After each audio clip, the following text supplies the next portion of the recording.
নমস্কাৰ বন্ধু বান্ধৱীসকল, আজি আমি ক'বলৈ ওলাইছোঁ কেদাৰনাথ মন্দিৰৰ বিষয়ে। হিন্দু ধৰ্মী লোকৰ বাবে কেদাৰনাথ ধামৰ গুৰুত্ব অসীম। এই পবিত্ৰ স্থানক 12টা জ্যোতিৰ্লিংগৰ ভিতৰত অন্যতম বুলি গণ্য কৰা হয়। কেদাৰনাথ ধামক ভগৱান শিৱৰ বাসস্থান বুলি গণ্য কৰা হয়। পুৰাণ মতে ভগৱান ভোলেনাথৰ বাসগৃহ এই কেদাৰনাথ। প্ৰতি বছৰে হাজাৰ হাজাৰ ভক্তই কেদাৰনাথলৈ যায় ভোলেনাথক দৰ্শন কৰিবলৈ। ভক্তসকলৰ বিশ্বাস কেদাৰনাথ পৰিদৰ্শনে পূৰণ কৰে মনোবাঞ্ছা। এই পবিত্ৰ স্থানৰ লগত জড়িত বহুতো কাহিনী আছে যদিও মহাভাৰতত কেদাৰনাথ ধামৰ লগত জড়িত এটি কাহিনীৰ বৰ্ণনা আছে, য'ত কেদাৰনাথ মন্দিৰ কেনেকৈ নিৰ্মাণ কৰা হৈছিল সেই কথাৰ বিৱৰণ পোৱা যায়। মহাভাৰতৰ এই স্থানৰ সৈতে জড়িত কাহিনীৰ বিষয়ে বিতংভাৱে জানো আহক। ধৰ্মীয় গ্ৰন্থ অনুসৰি পাণ্ডৱৰ জ্যেষ্ঠ ভাতৃ যুধিষ্ঠিৰক মহাভাৰতৰ যুদ্ধত বিজয় পতাকা উত্তোলন কৰি হস্তিনাপুৰৰ ৰজা কৰা হৈছিল। 4 দশক ধৰি তেওঁ হস্তিনাপুৰৰ সিংহাসন দখল কৰিছিল।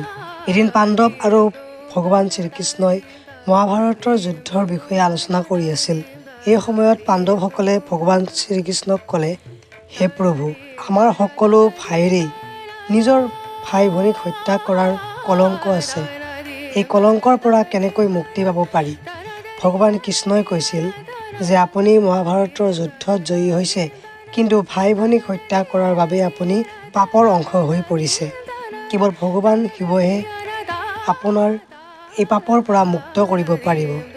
এই কথাষাৰৰ পিছতেই পাণ্ডৱসকলে মহাদেৱক বিচাৰি হিমালয় পালেগৈ। 5 পাণ্ডৱ আৰু দ্ৰৌপদীয়ে ভগৱান মহাদেৱৰ দৰ্শনৰ বাবে ব্যাকুল হৈ আছিল আৰু সেয়ে প্ৰথমে পাণ্ডৱ কাশী পালেগৈ, কিন্তু তাত ভোলানাথক পোৱা নগ'ল। ইয়াৰ পিছত পাণ্ডৱসকল বহু ঠাইলৈ যদিও গৈছিল, ভগৱান শিৱই তেওঁলোক পোৱাৰ আগতেই সেই স্থান ত্যাগ কৰে। এদিন পাণ্ডৱ আৰু দ্ৰৌপদী ভোলানাথৰ সন্ধানত হিমালয় পালেগৈ। ভোলানাথে পাণ্ডৱক দেখাৰ লগে লগে তেওঁ লুকাইছিল যদিও যুধিষ্ঠিৰে দেখিলে। তেওঁ ভগৱান শিৱক ক'লে, হে প্ৰভু, আমি আপোনাক নেদেখাকৈ ইয়াৰ পৰা ওলাই নাযাওঁ। আমি ভালদৰে জানো যে আমি পাপ কৰিলোঁ, সেইবাবে আপুনি আমাৰ পৰা লুকাই আছে।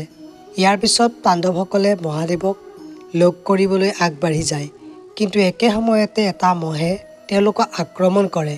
সেই মহটোৰ লগত ভীমে কাজিয়াত লিপ্ত হয়। তেনেতে মহটোৱে শিলটোৰ মূৰটো লুকুৱাই ৰাখে। ভীমে যেতিয়া মহটোক শিলৰ পৰা উলিয়াই আনিবলৈ তাৰ ঠেঙত ধৰি টানিলে, মহটোৰ থৰ শিৱলিংগ হৈ পৰিল আৰু তাৰ পৰা ভগৱান মহাদেৱৰ আৱিৰ্ভাৱ হ'ল। ভোলানাথে পাণ্ডৱসকলক সকলো পাপৰ পৰা মুক্ত কৰিলে। ভগৱান তেওঁৰ সন্মুখত দেখি পাণ্ডৱসকলে তেওঁক প্ৰণাম কৰি ভুলৰ ক্ষমা খুজিলে। ইয়াৰ পিছত ভগৱান শিৱই পাণ্ডৱসকলক স্বৰ্গৰ পথ দেখাই অদৃশ্য হয়। ইয়াৰ পিছত পাণ্ডৱসকলে সেই শিৱলিংগক পূজা কৰে আৰু সেই শিৱলিংগকে কেদাৰনাথ ধাম বুলি জনবিশ্বাস অনুসৰি এতিয়ালৈকে জনা যায়। ধন্যবাদ।